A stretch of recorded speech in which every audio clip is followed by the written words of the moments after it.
Hello అండి. ఇందాక బాదం పప్పి తయారు చేశాను కదా, మా మనవరాలు ఇలా డెకరేషన్ చేసిందండి. అమ్మమ్మ నేను డెకరేషన్ చేస్తా క్లాస్గా ఉంటుందని చేసిందండి.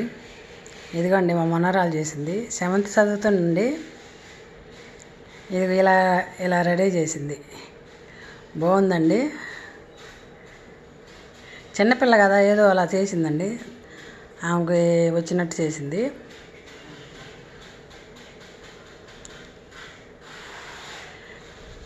టేబుల్ వేయమంటే వేయకుండా టీపాయ్ మీద పెట్టమంటే దీని కాడ పెట్టిందండి.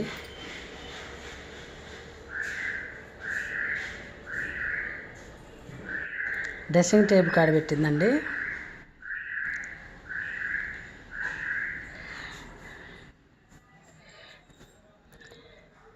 డెకరేషన్ చేయటం మీకు నచ్చితే మీరు కూడా మీ పిల్లల చేత చేయించుకోండి.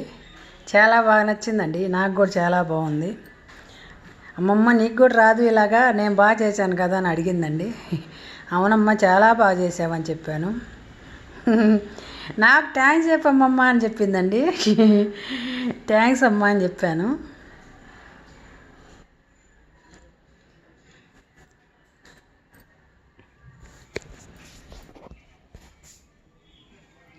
ఇదిగోండి ఆ బొమ్మ, ఏ లక్ష్మీదేవి బొమ్మను ఒకటి పెట్టిందండి. ఫ్లవర్ వాజ్ 2 పెట్టింది. ఏదో ప్లేట్లో డెకరేషన్ చేసిందండి. చాలా అంటే చాలా నచ్చిందండి నాకు. మీకు కూడా నచ్చుతుంది అనుకుంటున్నాను.